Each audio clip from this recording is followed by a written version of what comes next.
DEP TV. Ni siku nyingine ambayo tumefika hapa jijini Mbeya kwa ajili ya kushuhudia Tulia Marathon, moja kati ya mashindano makubwa sana, mashindano ambayo yanaanza kufanya vizuri hapa Tanzania kwa ujumla, lakini hususan jijini Mbeya. Tumeweza kusafiri kutoka Mbeya mpaka hapa, tumefika sehemu salama sana. Kitu muhimu zaidi, nipo na wanariadha kutoka Jack Ma Jogging Club, wapo wengi sana, lakini nimeanza na wachache na nitaanza na mmoja mmoja.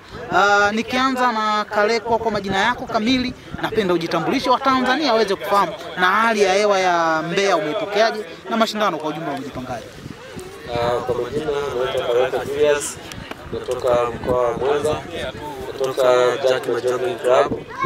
Nimekuja kushiriki Mbeya Tulia Marathon na nimeshiriki mbio za uwanjani za mita 200.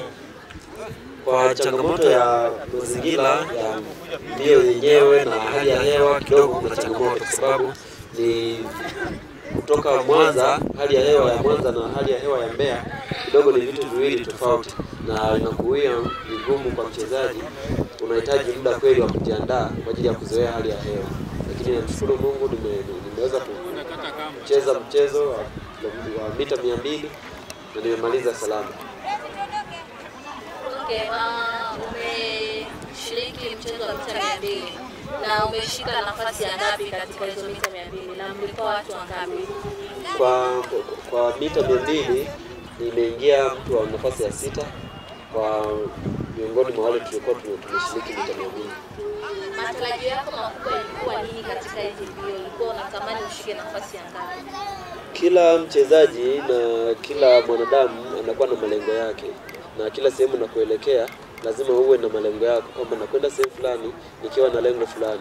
Inapotokea changamoto, malengo yako yameshindwa kuyatimiza, inabidi uvumiliane na kila hali na ukubaliane na matokeo. Kwa sababu mimi nimetoka mkoa wa Mwanza kuja Mbeya, sio kuja kushiriki tu. Nilikuja mkoa wa Mbeya kwa ajili ya kuja kutafuta zawadi, na kwa sababu haijao upande wangu, najiandaa pia na mashindano yajayo kama Mungu atanijalia.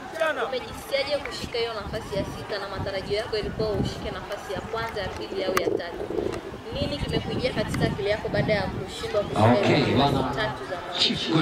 Kilichonijia kwa haraka ni mazoezi.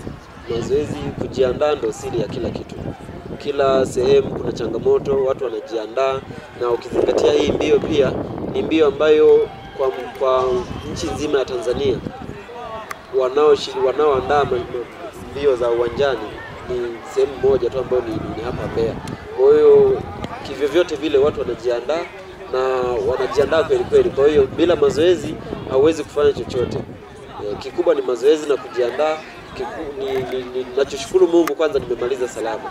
Hiki kilichotokea na kipokea kwa sababu ndicho nilichojiandaa nacho. Pengine huenda labda nilikuwa nimejiandaa pakubwa zaidi, lakini nimekutana na changamoto zaidi. Kwa hiyo namshukuru Mungu hata hapa nilikofikia. Unaambia nini wanaofuatilia mashindano na wanaotamani kujiunga na hizi club za jogging? Nini maoni yako kwao? Wasikate tamaa, wafanye mazoezi, wajiandae. Kila kitu kinahitaji maandalizi, na maandalizi ni hausili asipelipeli. Lakini pia kwa upande wa jogging, watu wanaotaka kujiunga na jogging mbalimbali na wenyewe pia wanakaribishwa wajiunge ili kusudi waendelee. Wapo wengi wanaotamani kwa kwenye jogging, na hususan ni hii kampuni yetu au jogging yetu ya Jack Ma Jogging Club ambao tunatoka mkoa wa Mwanza, lakini ni nafasi ambayo huwezi kuipata kirahisi, na tunamshukuru CEO kwa kutufikisha mpaka hapa, na namuombea pia aweze kuzidi, aongeze moyo wa kutusaidia ili tutimize malengo yetu. Unaizungumziaje Jack Ma Jogging kwa hiki kilichotokea leo kwenye mashindano ya leo Tulia Marathon? Kwa upande wa Jack Ma Jogging Club, kwanza nawapongeza wote waliokimbia leo, kwa maana bado kuna wengine watahitaji kukimbia mbio za kesho ambazo za barabarani. Kuna full, kuna half, kuna 10K na mbio zingine, lakini kwa hapo ambao tumekimbia uwanjani tunajipongeza kwa hilo na tunamshukuru Mungu tumemaliza salama. Lakini pia kwa Jack Ma Jogging Club kwa mtu yeyote ambaye atakuwa ameingia kwenye zawadi ni jambo la kumshukuru Mungu, na hata ambaye pia hajaingia kwenye zawadi ni jambo la kumshukuru Mungu. Changamoto zipo kwenye kila mchezo, kwa hiyo tunamshukuru Mungu pia kwa kila kitu. Yes, mtazamaji wetu, alikuwa ni mkimbiaji wa mita 200 kwa siku ya leo. Tuko na mdada mwingine hapa ambaye kutoka Jackma, atajitambulisha na ni mambo vipi? Mambo poa. Unaitwa nani, umetokea wapi na umeshiriki mbio mita ngapi? Mimi naitwa Tumandra Rafaeli, natokea klabu ya Jackma Jogging. Kwa siku ya leo mimi nilikuwa ni mshangiliaji, ila kwa wenzangu waliokimbia nawapongeza sana. Kwa nini leo ulikuwa mshangiliaji na haujawa sehemu ya walioshindana siku ya leo? Mbio yangu ni kesho. Kwa leo zilikuwa ni mbio za uwanja, mimi nilijiandaa na mbio za barabarani. Kwa mbio za uwanja sikujiandaa nazo kwa sababu mbio za uwanja ni mbio moja pia ni ngumu sana, kwa hiyo nakuta muda mwingi tunaziogopa, lakini kwa kusema kwamba siziwezi ni hapana, kuziweza naziweza, ila nilijiandaa na mbio za barabarani.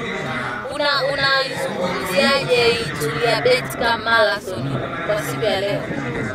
Tulia Betika Marathon naizungumzia, hii mbio ni mbio moja kubwa sana Tanzania, na nampongeza sana Tulia kwa kuiandaa hii marathon, kwa sababu ukiangalia ni mbio tuseme ni hakuna, ni mbio pekee ambaye inaandaa mbio za uwanja na mbio za barabarani. Kwa hiyo tunampongeza kwa sababu vipaji vingi unakuta watu hawawezi kukimbia mbio za barabarani, vinaonekana hapa uwanjani. Ndio maana unakuta watu wengi wanajiandaa kuja kukimbia mashindano kulingana na jinsi yalivyoandaliwa. Okay, nini hamasa yako kwa watu wote ambao wanashiriki mashindano ya Betika Marathon? Unawaambia nini? Kwa hamasa, mimi ninachowahamasisha hasa watu wa mji huu wajitokeze kwa wingi, kwa sababu ukiangalia leo kwenye track watu walikuwa ni wachache, na ukiangalia ni wote wanatokea mikoani. Hasa wanatokea Arusha, Mwanza, kama hivi Jackma Jogging Club wametoa wanariadha kutoka Mwanza kuja hapa, ila wazawa hawapo. Kwa hiyo ninachowahamasisha zaidi wa hapa Mbeya pia waonekane. Tumeona kwenye kuanzia mita 200, mita 400, mita 800 kwa wadada wameteka sana, wameshika nafasi nzuri ya kwanza, ya pili, ya tatu. Nini wito wako kwa wadada ambao wanatamani kuendelea na wanaotamani kufanya hizi marathon? Wito kwa wadada ni kufanya mazoezi. Katika mashindano ya riadha mtu asikudanganye sijui kuna hichi hapa kule ili ukimbie, kuna hichi hapa fanye hivi. Hapana, siri ya riadha ni mazoezi, na ni kujitunza na pia kufanya mazoezi, na umsikilize kocha wako kama una kocha. Kama una kocha pia inabidi huo unaomba ratiba sehemu tofauti tofauti. Jamani, hapo huwa tunafanyaje ili ushinde? Maana tunasemaga uchukue madini sehemu tofauti tofauti, angalau na wewe siku moja ushinde. Na pia support ni kitu cha muhimu sana kwa mwanariadha. Ukiangalia kama sisi hapa tuna mdhamini wetu ambaye anatusupport. Kwa hiyo kwenye hilo ametoa wanariadha wengi sana. Ukiangalia sasa hivi klabu ina watu wengi na inadhaminiwa na mtu mmoja. Kwa udhamini huu na imani na wengine wakajitokeza kudhamini vilabu vikawa vingi, ndio ushindani utaongezeka kiasi kikubwa sana. Kwa hilo pia mimi nitoe pongezi kwa mkurugenzi kiufupi tu, kwa sababu ukiangalia hii mbio ni mbali, ina umbali mrefu sana. Kumtoa mtu Mwanza mpaka hapa ni gharama, hajalala hajala, hujamnunulia kiingilio, maana hizi mbio zina kiingilio. Kwa hilo pia tunamshukuru na tunaomba asikate tamaa, endelee kutoa vijana sehemu tofauti tofauti, asiangalie tu Mwanza. Japo yeye unaambiwa lazima uanzie nyumbani, ndio, lakini achukue na sehemu zingine tofauti tofauti. Tunajua umetoka kwenye mbio Dar es Salaam na leo uko Mbeya. Maandalizi yako ni yapi kuelekea hiyo mbio ya kesho barabarani, na unakimbia kilomita ngapi? Maandalizi yangu ni mazuri, siwezi nikasema ni mabaya kwa sababu nimeshafika hapa. Tangu ufike hapa na maana umejiandaa. Sasa maandalizi yangu ni mazuri, na ile mbio ya siku pia nashukuru Mungu nilifanya vizuri. Hapa pia na imani kesho nitafanya vizuri, nitakimbia kilomita 21. Yes. Okay, tukushukuru sana na tukutakie maandalizi mema, kila la heri, ukawe na maandalizi mema uweze kushika nafasi unayotamani. Asante. Kwa baadhi ya watu ambao wametoka kwenye kambi ya Jack Jogging ambao tunao hapa jijini Mbeya kwa ajili ya Beta Marathon, na hii ndio ilikuwa walikuwa wanatupitisha kwenye baadhi ya vitu ambavyo pengine tulikuwa hatuvijui, na hizi kupitia hawa leo kuna kitu umejifunza siku ya leo. Tukutane siku ya kesho. Bye bye. Ulikuwa nami Lois Ibrahim pamoja na PDEC_.